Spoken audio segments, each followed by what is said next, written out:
friends, I hope you have a wonderful day. And I kind of ran into one interesting video, at least I'm thinking it's gonna be.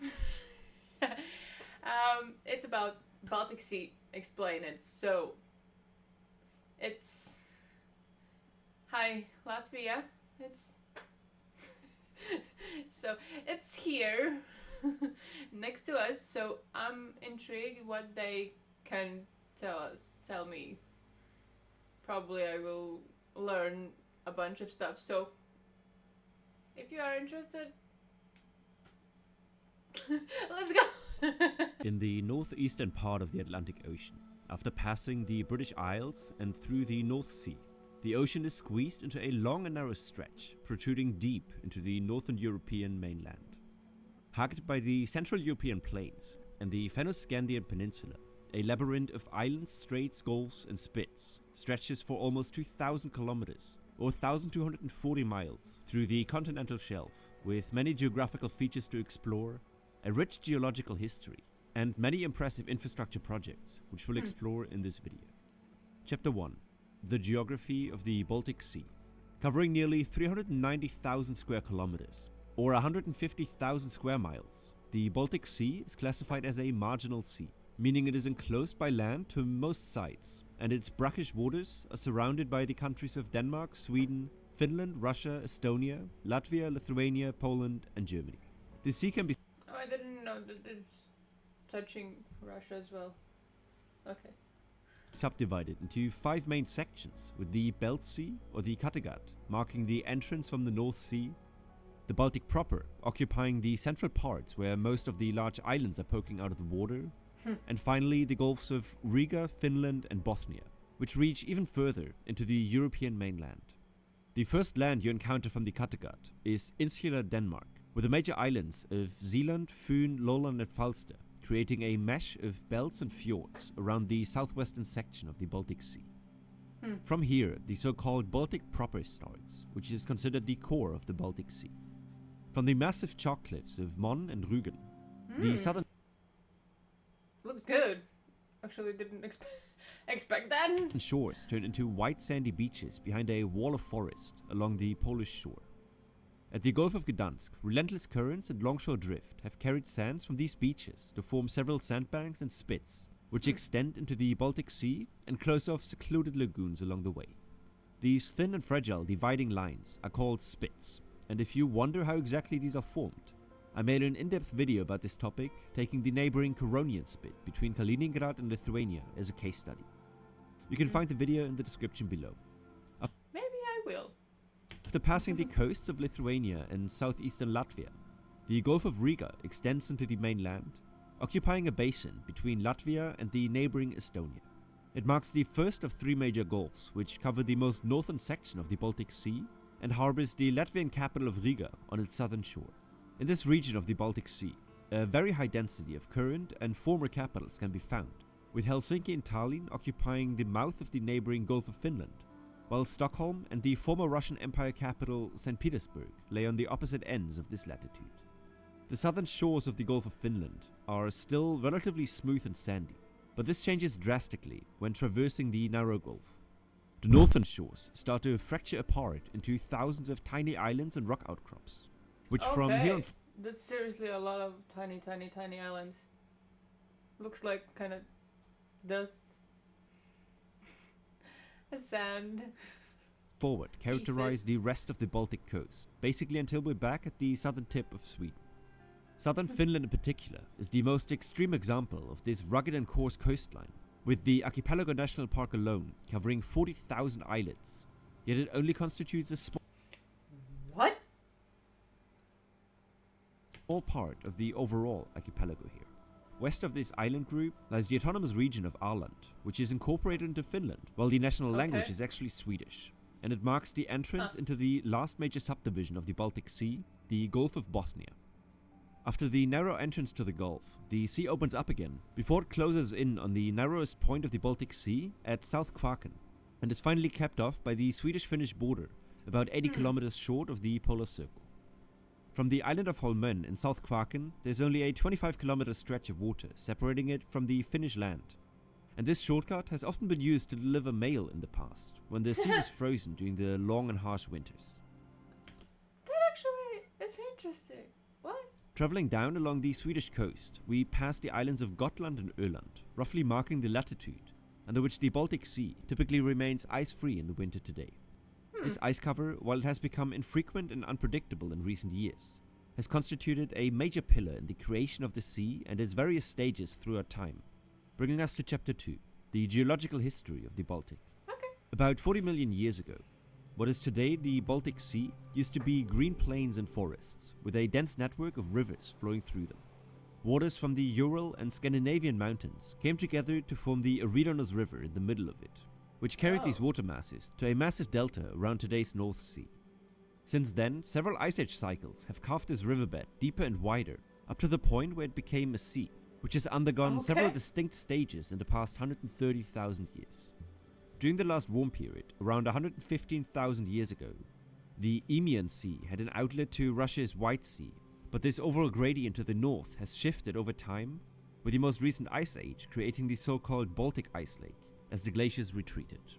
About 13,000 years ago, the hills of southern Sweden acted as a retaining bund towards the Atlantic Ocean, but with more and more glacial meltwater pooling into the basin, this barrier eventually broke, leveling out the water masses and draining approximately 20 meters through today's Vänern Lake in Sweden. Once the ice cover over the Fennoscandian Peninsula has disappeared completely, the reduced pressure on the continental shelf caused a rebound of the land levels, again cutting off this connection and creating the Ancillars Lake, which through thousands of years of erosion through today's Danish straits, eventually transitioned into the Baltic Sea's recognizable shape today. It's so interesting. Then river, then lake, then sea, then lake, and then... It's so interesting. Just as the Baltic Sea has undergone significant changes throughout its geological history, our lives can also go through transformative periods that test our resilience. The Baltic Sea is recovering from over 100,000 years of kilometer-thick glacial ice sheets pushing it down. In a process called post-glacial rebound, the continental crust of northern Europe expands back into its original shape at a pace of around 8 millimeters per year, even outpacing the global sea level rise of about 3 millimeters annually. This development means that the gently sloped coastal regions of Finland were actually covered by a thin layer of water in the not-so-distant past. And every year, the surface area of Finland naturally increases by roughly 7 square kilometers, or 2.7 square miles due to the rising land. Going back to the time of the Great Eridanos River, whose drainage basin covered nearly all of northern Europe a couple 100,000 years ago, the basin of today's Baltic Sea was actually covered in a vast pine tree forest. As part of the pine's defense mechanism against insects and fungi, the trees evolved a resin which seals any damage to their bark. When these resin-covered trees are becoming uprooted and buried in an oxygen-starved environment like the bottom of a lake or a river, after enough time the resin hardens to such an extent that the material closely resembles rock, giving us the rare gemstone we call amber today. Due to the Baltic Sea's recent geological history of forests turning into sea, it is one of the world's hotspots for amber hunting, and the translucent orange gem is deeply rooted in the history and heritage of the constituting cultures of the Baltic Sea. For a deep dive into the full process of how amber is formed, you can find a video I made a couple years ago in the description below. The craze for amber, I could actually check that out. That's kind of interesting. even went so far that an entire amber room was built in the early 18th century, whose decorations were later gifted to the Russian Looks good, but I'm not a fan of orange color. Tsar Peter the Great, who displayed them in his summer residence outside of St. Petersburg. Hailed as the eighth wonder of the world, the room's decorations were later looted by the retreating forces of Nazi Germany during the Second World War and brought to Kaliningrad, from when the whereabouts remain a mystery after an extensive bombing campaign carried out by the Allied forces in August 1944. Today, the remnants of the Amber Room are probably lost forever, but there are many other engineering landmarks around the Baltic Sea which are still standing today, bringing us to Chapter 3. Infrastructure around the Baltic Sea. With so many countries, capitals, and major cities around the Baltic Sea, it has been a primary artery for travel and commerce across northern Europe for thousands of years. 38 active ferry connections between the major Baltic cities and islands transport millions of passengers every year, and the network of bridges and tunnels, especially across the Danish archipelago, are allowing for efficient travel between the countries. To extend this network even more, Denmark is currently constructing the Fehmarn Belt Tunnel between the islands of Lolland and Fehmarn, connecting Copenhagen to Hamburg through a direct highway and train route, and subsequently bringing the whole of Scandinavia closer to the European mainland.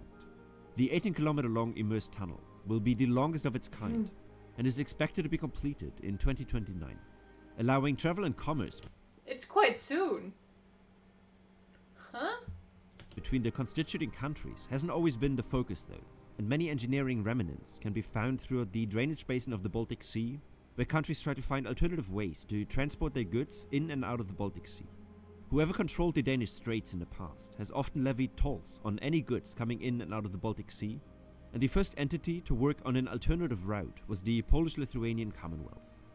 In 1784, the Dnieper-Bug Canal was finished and connected the Bug River to the Pripyat and then the Dnieper River, allowing a navigable connection between the Baltic and Black Sea.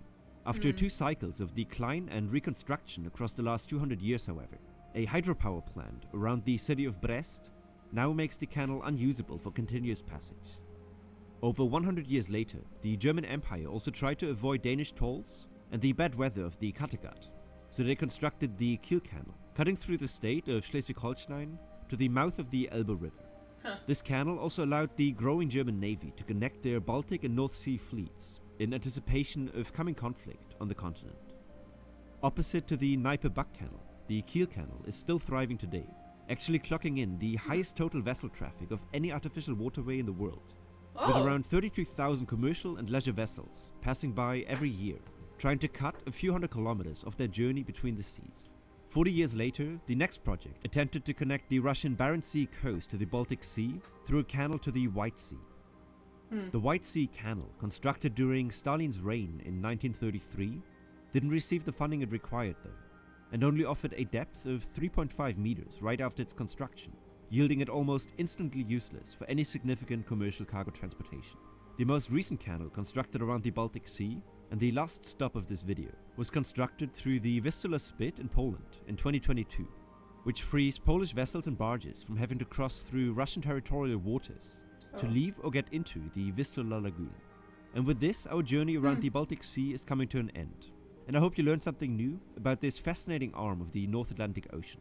If you want to learn more about the Baltic Sea's neighbor to the west, I also made a deep dive into the geography and history of the North Sea, which you can check out here, or watch what YouTube thinks is best for you here. See you in a...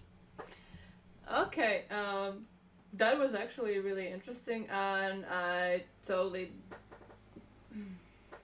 didn't know kind of anything of it. I didn't think that the Baltic Sea is going so far away. Like so far in, I will show like in here, like this far. I didn't even think how big it is, right? But it was really interesting, and now kind of I understand why there is so many embers that you can find in here. Okay, not a lot now. Still someone is finding and stuff, but it's not like everywhere. But it's crazy. I still can't believe it. It was in the beginning. It was basically like big river, and then like, and then the sea. What? Maybe it's how usually you see seas. You see seas. What? I'm just confused. But it was so amazing. It was great video, and yeah, thank you. So I hope you did enjoy this video, and if you did, please consider to leave a like and subscribe, and if you have other suggestions what I should check it out, please write that in my Discord server. And yeah, take care of yourself, and I hope you will be here next time. So yeah, take care. Bye.